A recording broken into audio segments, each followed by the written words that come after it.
resume recording. Okay, yay. So we missed the introductions in the recording, but that's okay. We'll move forward. So, Jorge, you said massively that you were really worried about marketing being a thing that, you know, it's about scamming people and getting people to like things. And I completely agree that that's kind of a view that people have had of marketing. So my first principle that I wrote down when I started doing this was that marketing is education and not deception.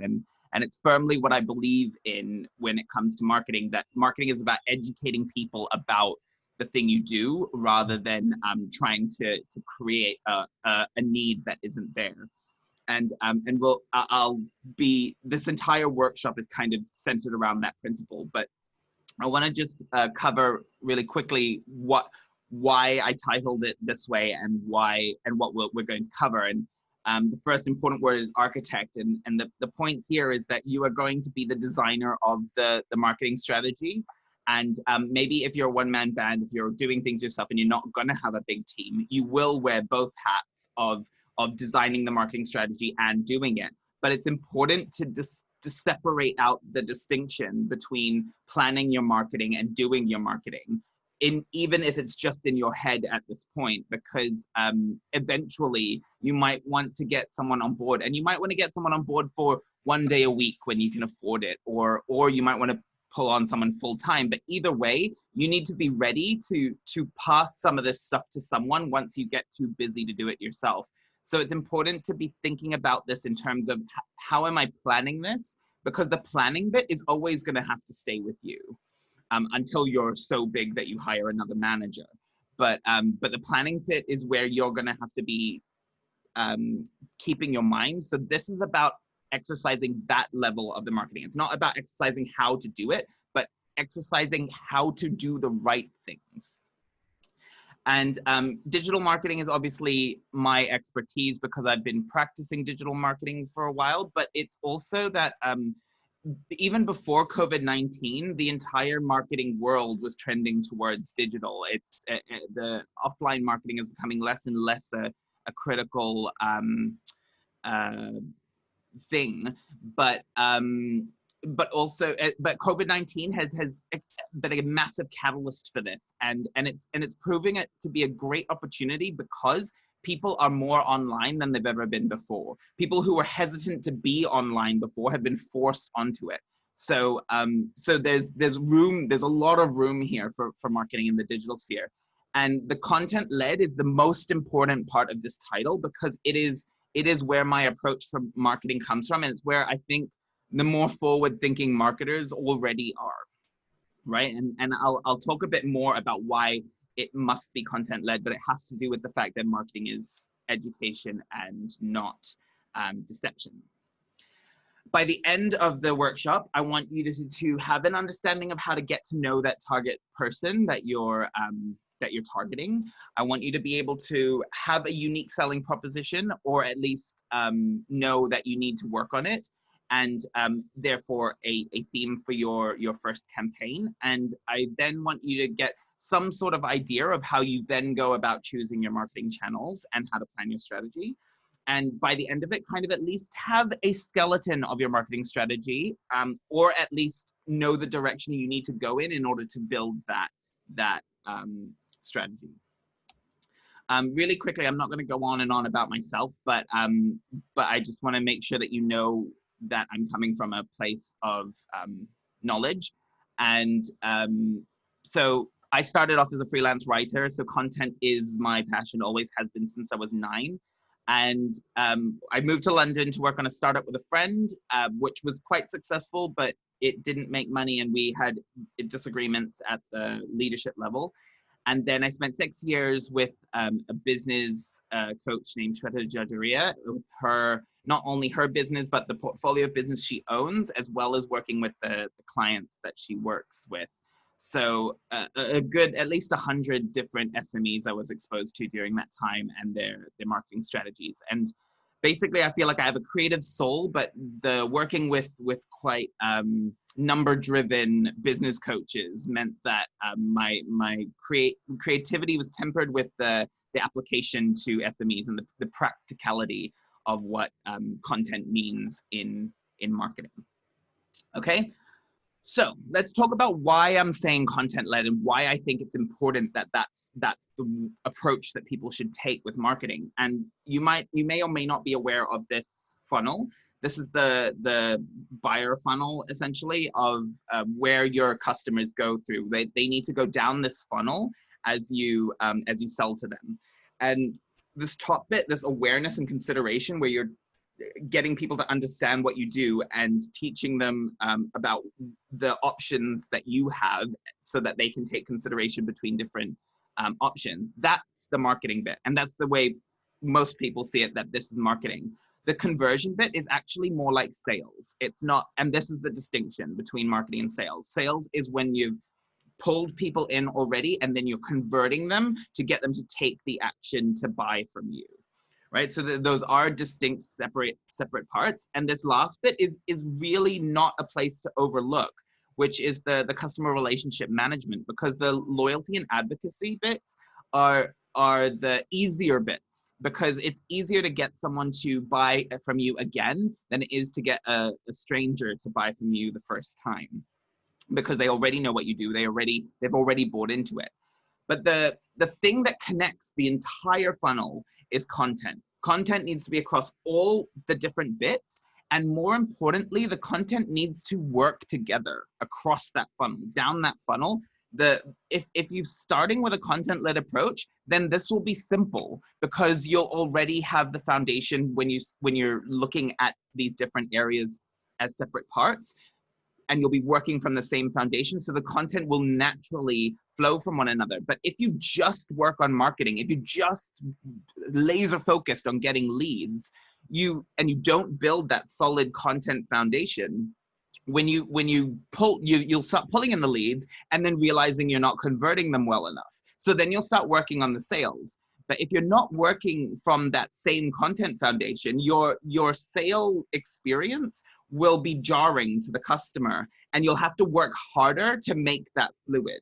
But if you start from a content foundation, you'll be able to naturally move to the next step in that funnel, and it will be seamless to the user. And more importantly, it will add value to the user, because you will just continue adding value from this foundation. And so I'm going to teach you how to build that foundation with the 5 steps that I would generally use when I'm looking at anyone's marketing strategy.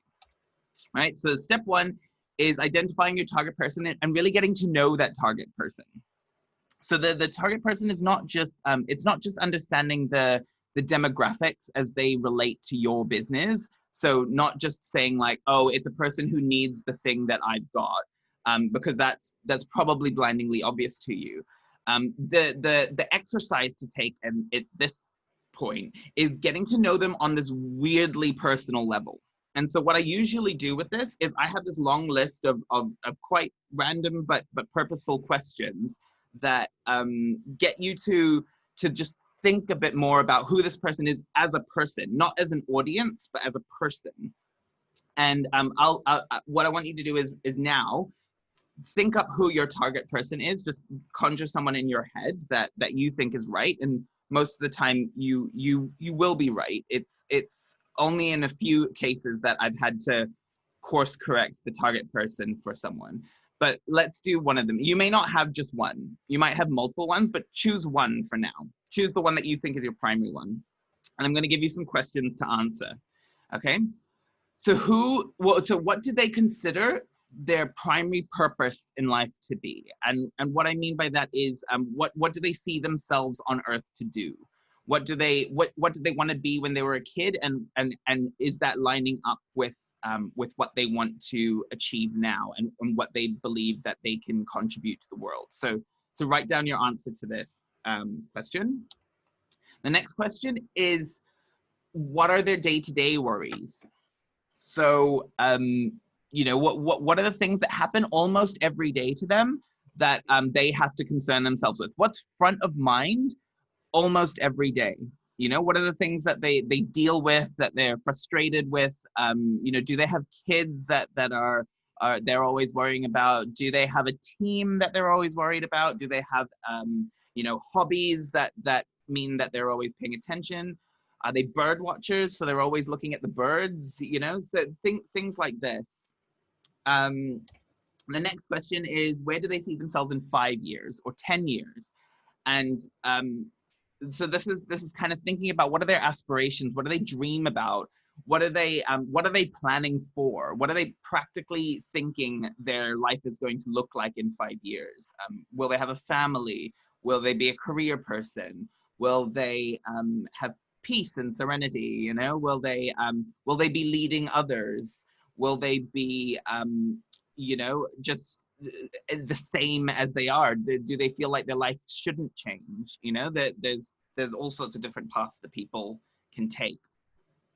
The next question is, what would be their worst day ever? And this works with the next question as well, which is, what is their perfect day? So you know, what happens on a day when they wake up? You know, what would make it so awful when they woke up that they feel like they've woken up on the wrong side of bed? Do they have morning rituals that they need to have in order to have a good day? You know, are there you know, certain modes of transport that they take that would ruin their day? Are there, or make their day perfect? You know, and are there certain people that they interact with that would make their day bad or good? The final question is, I think an interesting one that I read only more recently, which was, how do they want to be remembered when they die?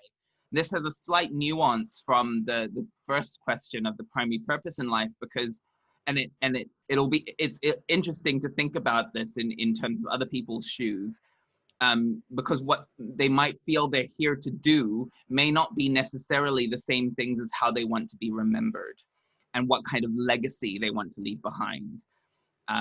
Sometimes you'll get a more emotional response from yourself when you think about how do they want to be remembered when they die, as opposed to what do they consider to be their primary purpose. One might be a bit more physical and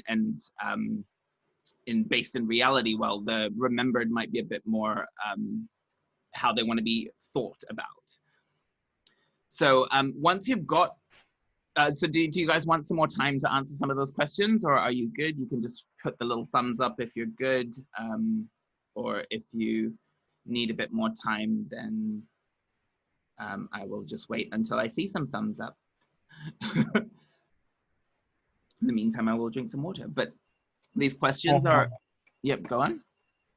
Yeah, no, my question is, it would seem that you said to think about somebody that would single out as somebody who would in our services or contribution, and picture these things about them. Yeah. It's a bit abstract in the sense that I might consider several people for this, and they might have different outcomes when it comes to these questions. How would I go about answering these questions, basically?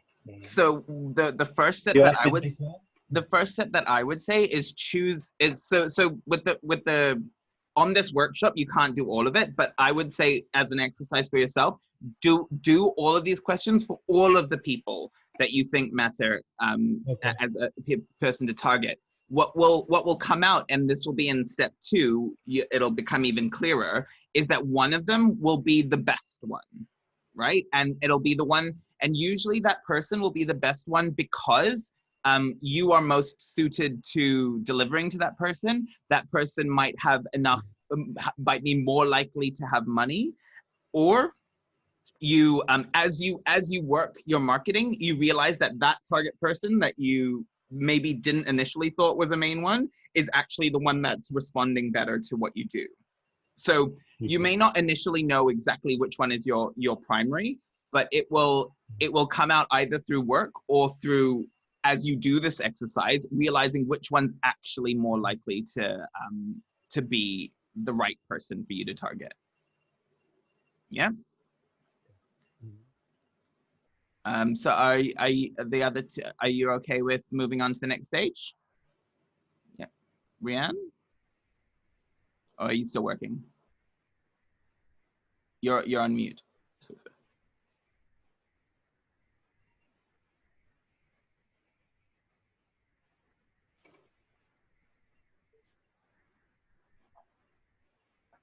Rihanna, okay?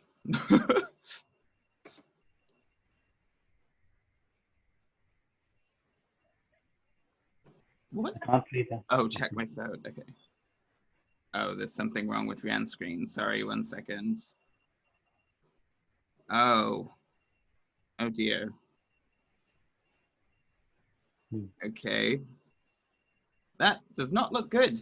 It looks like your screen's completely gone. Okay. You need to move it to the right a little bit, left, other way, other direction. Oh, keep going. Okay. Rianne, you can try maybe closing your screen and opening it again and see if that fixes it. If not, this is being recorded, so you'll be able to see it later.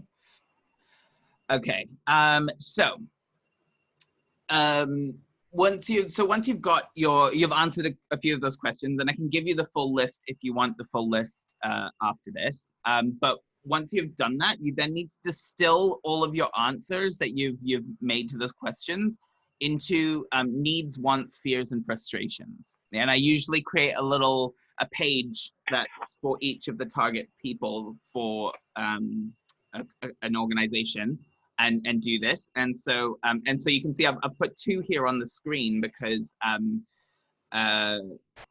it's like you might have multiple people, but this is an example that I did for a law firm in Australia, and this was their primary target, was the commercial person. So I've just put it on here just so you can see an example of what the kind of length that I would write in this. And the point here is you want to reduce it to 3 or 4 bullet points if you can under each of the headings. And this becomes like your point of reference. Oh, we've got Rosie joining us. 1 second. Yeah, so this becomes your point of reference whenever you want to start doing any marketing and doing any piece of marketing, you want to use this as your point of reference to make sure that what you're writing is actively responding to what people are saying. Hi, Rosie. Welcome to the workshop. Do you want to just quickly unmute yourself and maybe introduce yourself and what you do so that the others know? You're muted. Rosie, can you hear me? Rosie, can you hear me? Rosie? I'm guessing you cannot hear. Okay, well, I'll keep going until I'll put in the chat.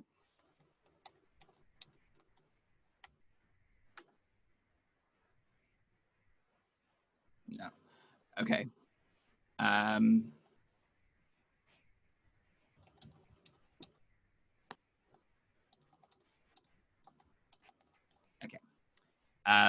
I'll get Rosie to introduce herself once she's got her audio working. Okay, so in the meantime, we'll move on. So step 2 is now identifying your, oh wait, so before I go on to step 2, do you guys have any questions on the distilling it and putting it into the thing? You can do a little thumbs up. Okay, I see you shaking your heads, it's fine. Okay, so step 2 is identifying your USP and your campaign theme. And so does anyone know what USP means? Yes, no, no. I'm gonna assume that you do not know. So USP means unique selling proposition, or you might see it also as unique selling point. And the point is that you need to have a thing that you're selling that is different from everyone else. And there's a simple Venn diagram that you can use to figure out whether your unique selling point is in fact a unique selling point and not just a selling point. Is that it needs to be a combination of these 3 things. It needs to be what you do well, what your customers actually want, and what your competitors do not do well. And so the combination of these 3 is your unique selling point. what you do well is something that you probably already know. You know this. You've got a little list in your head of all the things that you think you're really great at, and that you believe. And this bit, the what you do well, is what people usually already think their USP is if they know what USP means, and they've forgotten that they need to make sure that the other two circles there actually overlap with it, right? And so what your customers actually want. This comes out of your target person exercise. You've created that little sheet of needs, wants, fears, and frustrations. So you need to take a look at what you do and look at it now against this sheet you've built, and ask yourself, is this actually something that the customer wants? And if you're seeing that the thing you do and the thing that the wants that you've written down for your customers sort of almost match up, but don't quite, then what you need to be thinking about there is, how do I write about what I'm doing in the words that matter to this customer? So framing it in terms of their wants, needs, fears, and frustrations. Yeah. And then, but this last bit is super important for the unique part, right? Because you do the other two circles, and you've got, yay, looks like Rosie's connected. So I'll just finish this point. If you've got the other two circles sorted out, then you've got a selling point. But you need this last circle in order to make sure that it's a unique selling point.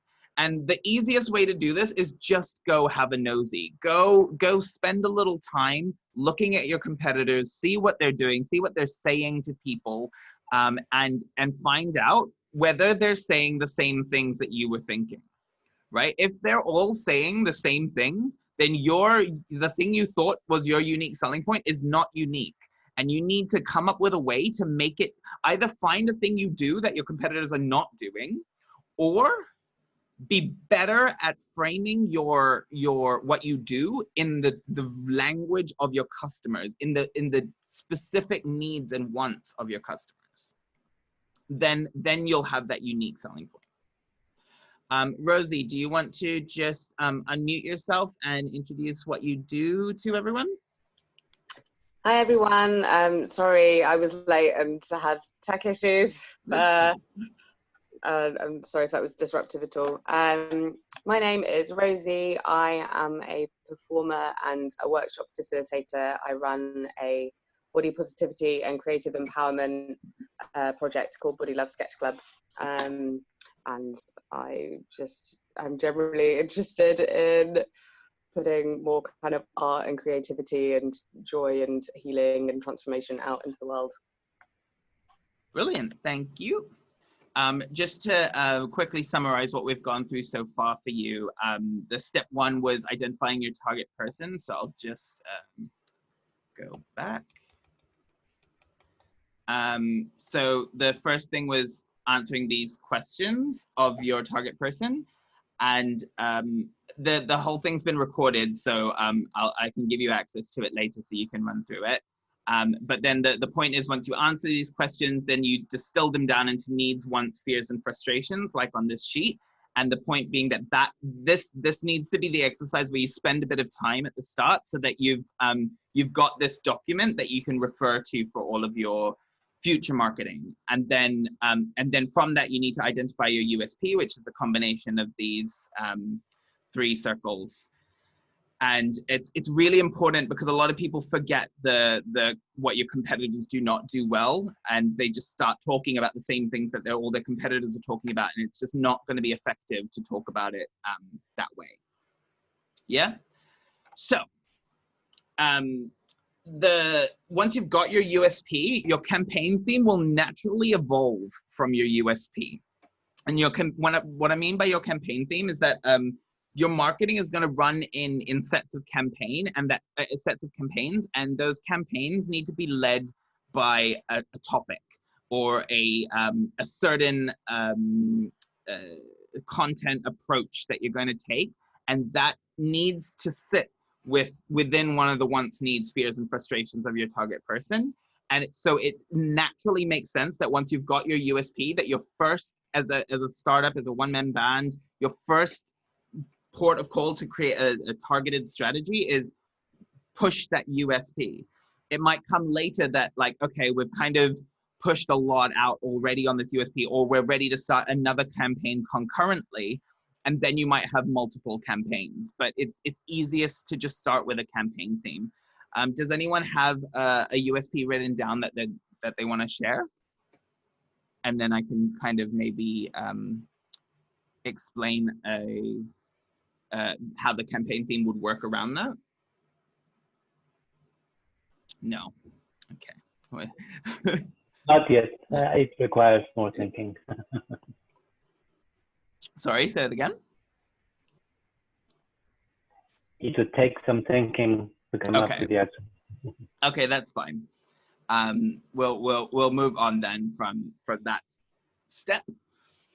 So the thing is with the first two steps, they're really, really important, because once you've done those, and it's important to spend that time doing those first two steps, because then you come to step 3 and you look at all the channels, and these aren't even all of the marketing channels you can choose. These are just kind of big ones, and I haven't even separated out things like all of the individual social media channels or all the different types of advertising you could, online advertising you could do. But the point is, the reason I just created a slide with a bunch of bullet points is that it becomes overwhelming. And this is where people often start with their marketing. They sit there and be like, oh, there's so many places I can advertise. Which ones should I choose to go for? And how are you possibly going to make that choice without having a very clear idea of the kind of content you're going to write and the kind of person you're going to approach? Because all of the channels have different demographics, have different people on them, have different lengths of time, different kinds of information that's shared on them. But once you've written your USP, it should actually become super clear which channels make sense.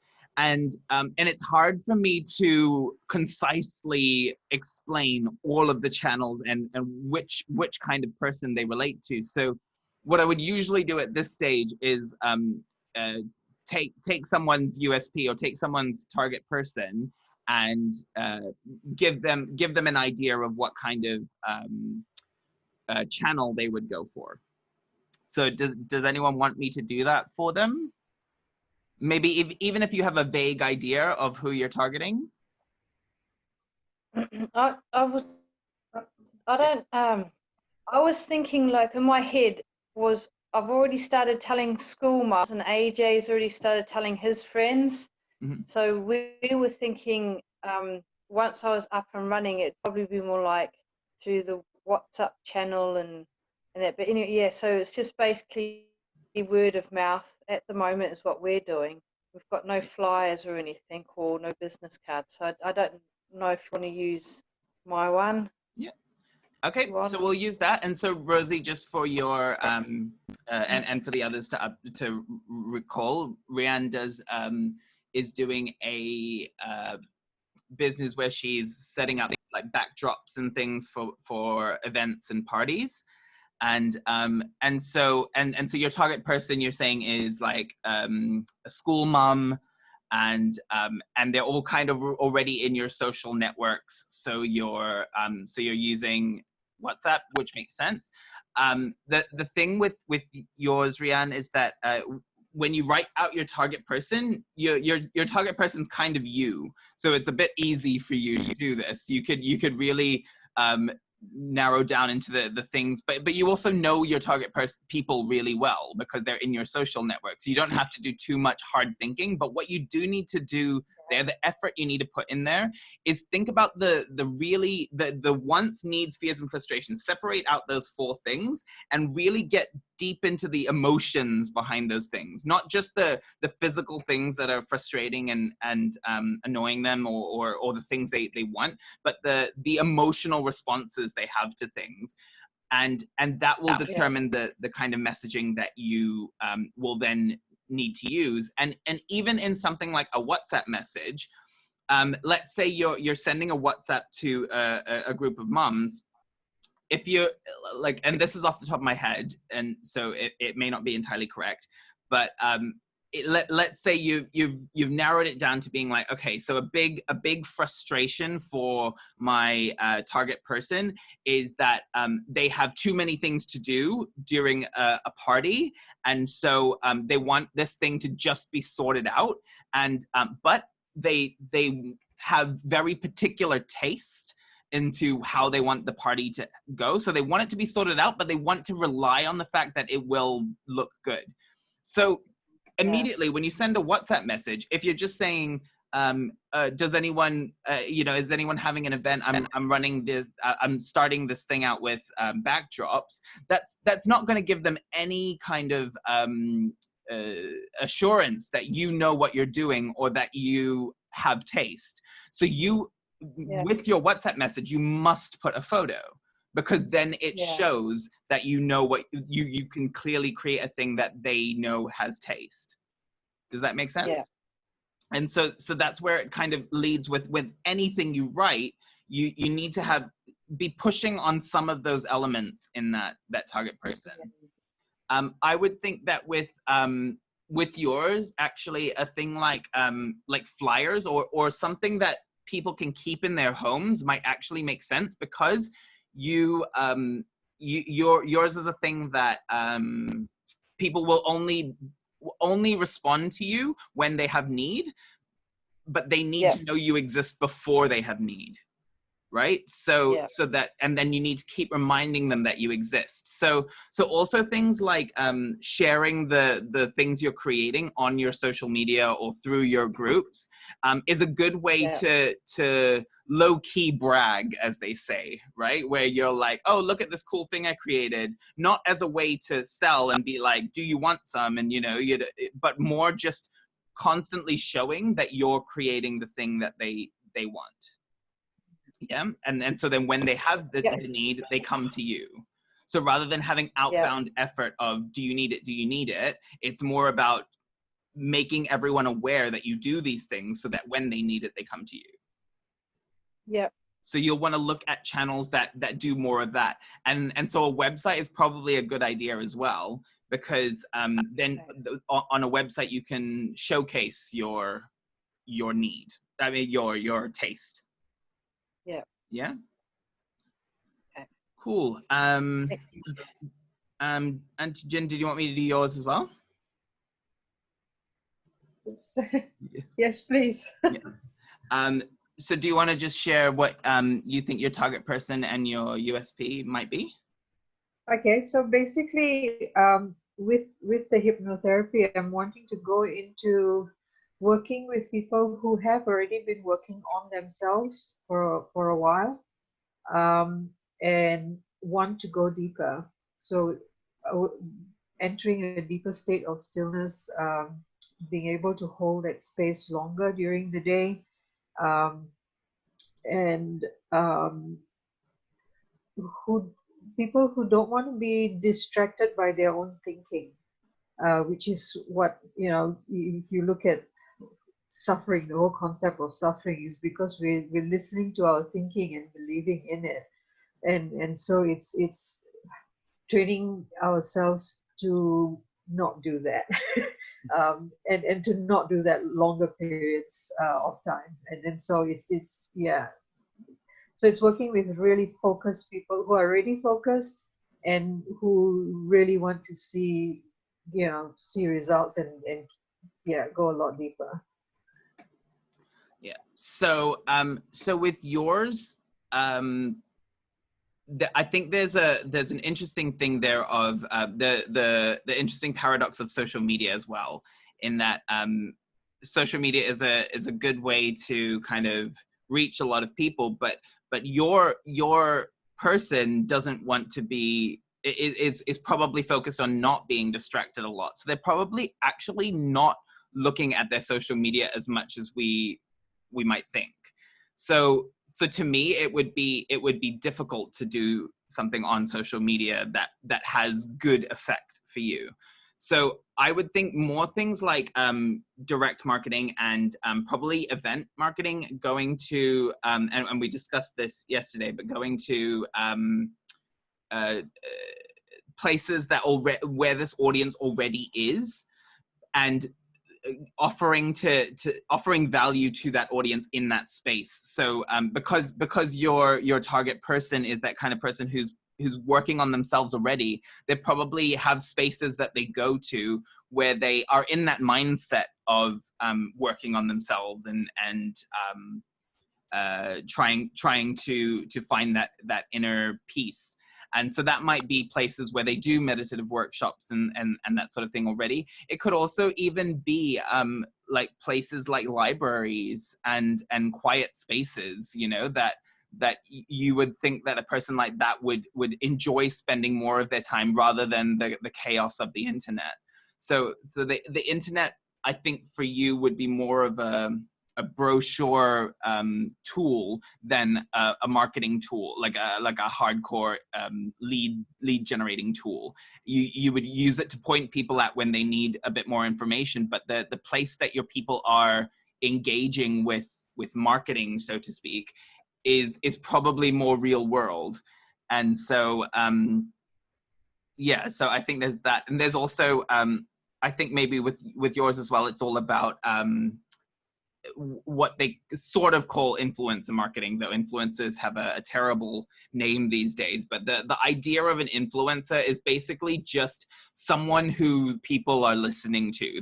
That's kind of my broader definition of what an influencer is. And so it's finding the people that that your customers already trust, and getting to know those people and getting those people to know you. So this is where sometimes the target person can shift for a person, because the target person in the end may not be your end user.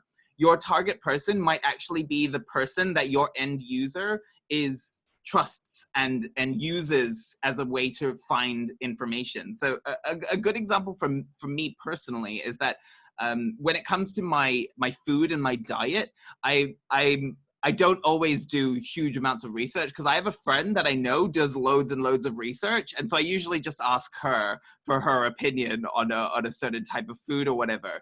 So, and that happens all the time. Everyone has these people. And I think especially with something like getting to the next level of your meditation, I don't think people are often using, you know, the Google to find the next level meditation workshop. They're working through the fact that there is someone that they respect, that they feel is further on their meditative journey than they are, and asking them where they learned it, or how to get there, or their opinion on how they need to deal with their stuff. And so that relationship building is going to be more important for you than anything else. Would you think that a YouTube channel creating a YouTube channel would be a useful thing to do? Yes. So it can. So YouTube channel. So what you're doing as well is getting people to trust that you know what you're doing, right? And a big thing with that, and with any kind of coaching or training, even Rosie, your kind of area. Making videos is a really easy way to get people to understand you, to get to know you, to feel like they can trust you. The main issue with starting a YouTube channel is that it can feel a lot more involved, and it all depends on your comfort with working with YouTube, working with technology, working with video. So it doesn't have to be high scale production to start a video blog. You can literally just use your phone, and you don't even need a tripod. If you can just prop it up somewhere so that it's still, that's fine. The difficulty often comes with people getting that video from their phone into YouTube, and then putting all of the title, the description, the tags, and then just putting things on YouTube is not going to be enough. You kind of then need to have somewhere that you're posting it, an email list that you're sending it out to. You can start it just as a exercise of getting content up onto YouTube, the same way it's like your website's a brochure website, and you're pointing people to that. If they need more information, they need to trust you more. The thing is, it can become a big time suck and a big energy suck, because not only are you having to understand all the technology and upload all the things, you're also having to come up with content every time you're creating a video. And it makes more sense to start doing that when you can be consistent about it, when you can make sure that you're releasing one video a week or one video every 2 weeks, you know, so that your audience know when to expect more. So it can be a little bit more involved as a place to start. And I would always say that when you're starting something, rather than trying to grow it a bit more, when you're starting, go with your strengths, go with the things that you're going to find easy to set up, go with those bits that you can set up a foundation for, that will then allow you to take the next level. And YouTube can become the next level, you know, when you've got all of those kind of referral things. And a big lesson from working with the business coaches was that almost every single business in the world, their fundamental marketing is referrals, because that is the way we buy as humans. We trust each other more than we trust corporations, so or some stranger. So we will usually buy things because someone else that we know and trust has bought it. So it's a good place to start for most people. It's when you're thinking about moving to the next level of marketing, when you're like, okay, I've got all these referrals, but I need more now. I need more leads than I've got. So that's when you start going for the things that are going to be a bit more, you're going to have to push yourself a little, and you're going to have to learn a bit more. But you don't have to do that from the beginning. And I think a lot of people jump into things like, oh, I don't know social media. I'm not on this social media channel, but that's where loads of my audience are, so I should get on there straight away. And that's not always the case if it's going to become so much work that you don't do it well. There's no point there's no point going somewhere where your audience is and then doing it so awfully so the audience see you as crap, you know? So you don't want to have it bounce back off onto you. Yep. Okay. Cool. So I'm just aware of time, so I'm going to move forward now. The next two steps, though, are actually a bit quicker for me to go through, even though they will take amount of time when you're doing it. I've spent a lot more time on the first three steps, the first two steps especially, because those are the bits where you can actually do some work now, and you can also, people need to focus a bit more on this. This bit, the plan your content bit, becomes the more exciting bit, where you're starting to actually come up with things that you're actually going to create. And what I've put on the slide here is an example from that same legal firm that I wrote that target person for. And when I was doing it, they had 4 different target people. But then when I was looking at their competitors and stuff, the USPs that came out were that they're people first. They always put people ahead of everything else, and that they have a clarity in communication, right? Which is a big pain point when it comes to law firms, as many of you might already have experienced. I certainly have. But yeah, so what I did first, though, the first step is not actually like thinking, okay, what can we create? It's thinking, what is possible to create, right? And what would work? Not thinking yet about what we are actually capable of doing, but more about what would work for these target people, what channels we can go for, and therefore what content needs to be created on those channels. And this should just flow directly from the channel being what it is. You need to create these things. So as an example, if we're going to do video blogs, we need video blogs, you know? So, but then I also had a point here of like, the video blogging, a part of that would be videos of stories from the team, which responds directly to putting people first. Your video blog is not just the leader of the company, it's all of the team, all contribute all the time, right? So your content planning starts to come out of the campaign theme that you've chosen. And once you've planned all of your content, then you can move on to timelining and deploying your resources. And so you can use whatever kind of project planning tool you like, or whatever, even if it's pen and paper, if that's what you prefer. But this is just a simple example of what you can do in a spreadsheet. And it's what I worked with a lot of when I was working with the business coaches. in terms of just putting the project items and then putting who's responsible, and then in those lines, putting what work needs to be done in what week. And the idea here is that you're now looking at what you can practically do with the resources you've got, right? And so your content plan may have involved lots of huge blue sky stuff that you really love doing, that you really want to do and you think will really work. But now you're getting practical as like, okay, but when can I actually do this? You know, and you need to be a bit ruthless with your time and just plan this out well. And this is a plan. It's not a commandments. You know, if things happen inevitably in business, and so don't be afraid to adjust your plan as you go. But do a plan that makes sense so that you can try and keep to it, because keeping to it will make you feel better. So split it out into tiny steps so that when you finish a tiny step, when you complete a week and you complete all the things you wanted to do in that week, you will have the motivation to do the next week. Try not to create a plan that's gonna set you up for failure. This here is an example of a plan I built for a website rebuild. It's very high level rather than having all of the little content bits in there, but it gives us an idea of then what we need to do in order to finish the project, and when we can expect those things to get done. So there might be better ways of project managing, and there might be ways that work better for you. I'm just doing this as an example of the way that I might work. And what's another good thing to remember here is that to work backwards. When, like, let's say we needed the site built finished on 14th August, so therefore start with that and then build backwards what needs doing in order to get there. So I'm gonna race through some of these end bits. So those 5 steps are kind of, then by the end of that, you should be able to have a strategy that you're going to then approach for your marketing, right?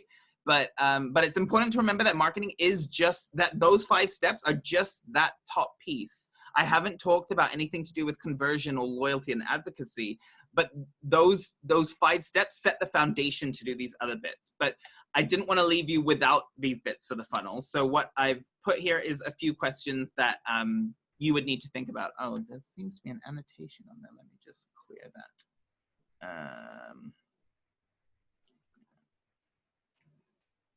Yeah. Oh, okay.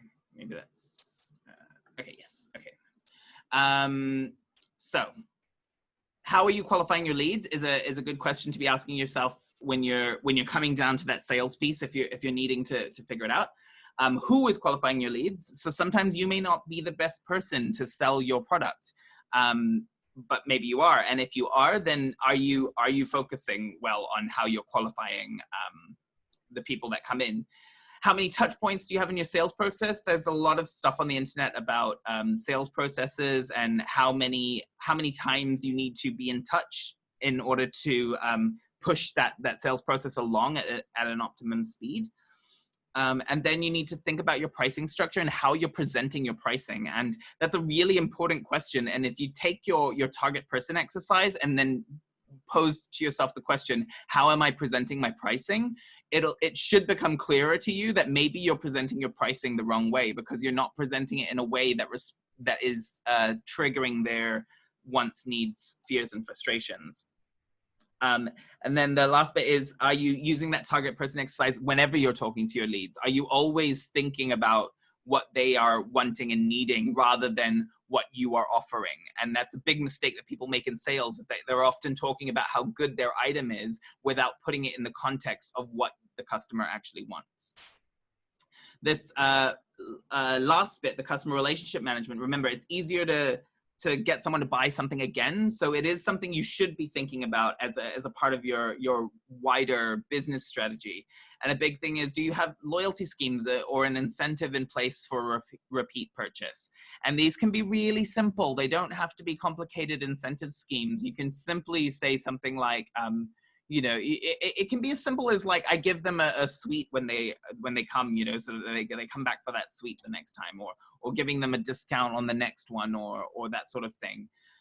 But also, do you have referrals? Are you asking for referrals and from clients who are experiencing wins? So there's a big opportunity that's missed out a lot of the time, is that when your customer has bought from you, or when they're, if you work with if you're a service business and your clients have had a win, they often just leave it there and be like, yes, okay, happy client. I'm going to deal with the clients that are not happy at the moment. And there's so much more you can do there to make that experience even better for that person. And that's one of them is asking for referrals, because people like giving referrals, especially when they've just had a win. They want to share that win with other people. They want other people to experience the same win. People aren't as selfish as we think, right? And so it's a good time to ask. And not only that, but also asking referrals. I didn't put this as a question, but asking referrals from your team. So if your team are working well, or people you're working with are working well, then ask them do they know anyone who might benefit from this sort of thing, right? And this is the big question that is a bit immeasurable and doesn't have direct lead, is not directly lead generation, but making people feel special is really, really important to them staying. People come for your content, but they stay for the community, right? So how are you making them feel included? How are you making them feel like they're a part of something bigger? And how do you make it feel like, especially at the point of purchase, making that the fact that they've engaged with you a really special moment for them, you know? And that will make all the difference to keeping them and getting them to refer other people. And then in the target person exercise, you're really looking at the wants and the needs and the aspirations, like that question of where do they want to be in 5 years and 10 years. If you can then remind them later on after the purchase, and this might be weeks later, months later, if you remind them that what you did for them is helping them to achieve those aspirations, then they'll appreciate that reminder, you know, and because they'll appreciate the reminder, not only because, oh yeah, I'm so glad that you did that for me, but also I'm getting to where I want to be, you know. So you're actually adding value to them because you're making them feel better about their entire life at that point, right? So it's those are important things to remember, and that get left on the table when people are so focused on their marketing that they forget that they need to make the people that they've already got feel good.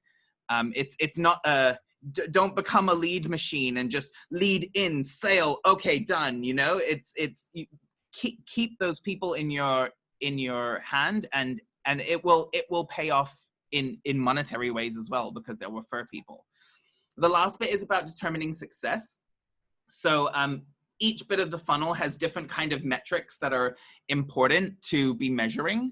But even though my approach is content led, and even though my approach is focusing a whole lot more on what you're saying as opposed to the number of people coming in, because the quality of your leads will matter way more than the quantity, you still need to measure that what you're doing is something that makes sense for your business.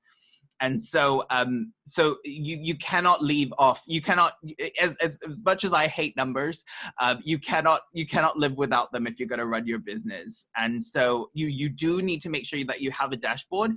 You don't need to have all of these metrics that I've put up on there. These are just examples of the kinds of things you'd measure at each stage. But the point is, your dashboard should have some metrics of each stage.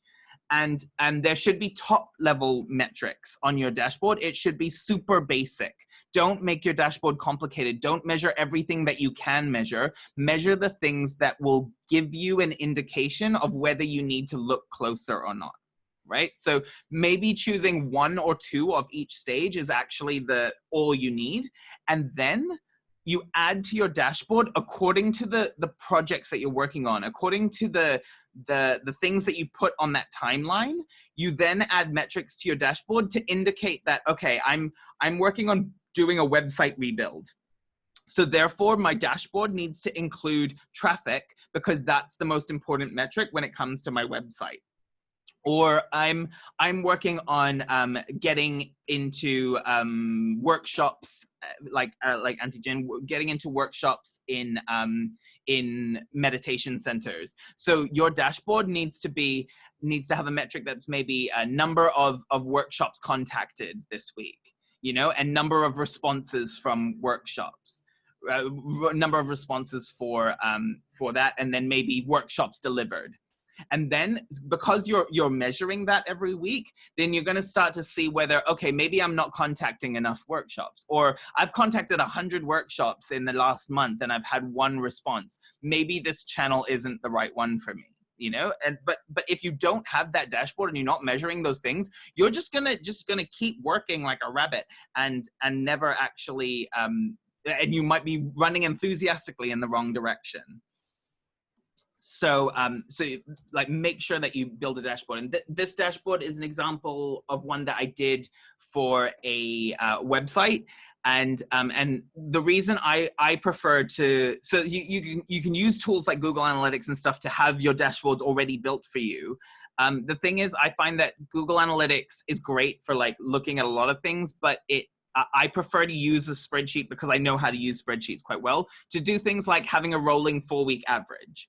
Right, you can't really have that in Google Analytics, and having that is a more interesting way of looking at the data than having just the users that week, because you might have a spike of traffic one week. That doesn't mean that you were necessarily good that week, but the rolling 4-week average will give you more of a trend line and give you more of an idea of whether you're in the right direction more in a more overall way. And you can do way more with sheets and spreadsheets and stuff, and that can make your data more useful to you.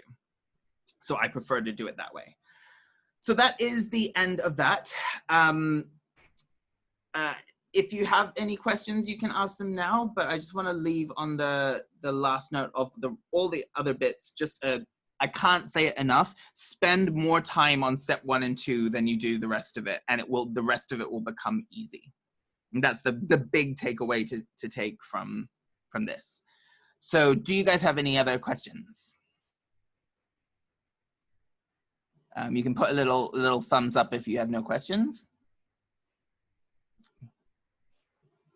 Cool. No questions. Awesome. Well, thank you all for coming, and I hope that that helped you learn something.